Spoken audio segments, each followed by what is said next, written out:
4월 재보선에서 참패한 더불어민주당은 쇄신 요구가 잇따르는 가운데 오늘부터 차기 원내대표 선거전이 본격적으로 시작됩니다. 국민의힘은 국민의당과의 신경전 속에 합당 논의는 진척이 없는 상태입니다.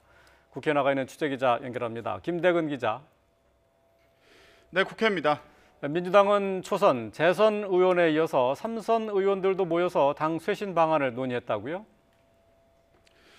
네, 더불어민주당은 최근 초선, 재선 의원들이 모여서 선거 패배 원인을 분석하고 당을 혁신할 방안을 논의해왔는데요. 오늘은 3선 의원들이 모여서 쇄신 방안을 찾기 위해 머리를 맞댔습니다. 앞서 초재선 의원들은 민심에 소홀했던 것을 반성하고 앞으로 경청하겠다며 잇따라 사과했습니다.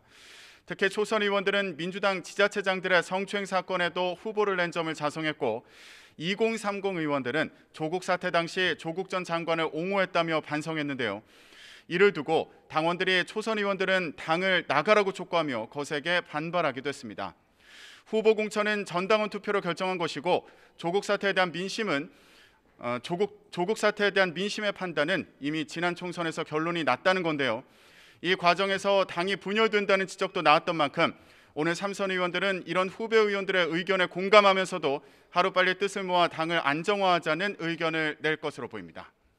이런 가운데 오늘 오후에는 이 같은 혁신 요구를 받아 실천해야 할 새 원내대표 후보들의 토론회가 예정돼 있는데요. 4선의 친문 윤호중 의원과 3선의 비문 박완주 의원이 맞대결을 벌입니다. 두 의원은 최근 논란이 되는 여러 사안에 대해 다른 입장을 보이고 있는데요. 조국 사태를 두고도 윤 의원은 이미 1년 반 전에 있었던 일인 만큼 개인적인 평가를 하지 않고 다양한 의견을 수렴하겠다고 밝혔고 박 의원은 조국 사태 반성에는 성역이 없다고 말했습니다. 특히 박 의원은 최근 조국 전 장관 사태를 반성한 초선 의원들에 대한 강성 당원들의 비판 목소리를 두고 의견이 다르다고 압박해선 안 된다며 과대 대표되는 강성 당원들의 입장이 당의 입장이 된다면 민심과 괴리가 생길 수 있다고 지적하기도 했습니다. 그런 만큼 두 의원은 오늘 토론회에서 이번 선거 참패 원인과 혁신 방안을 두고 격론을 벌일 것으로 보입니다.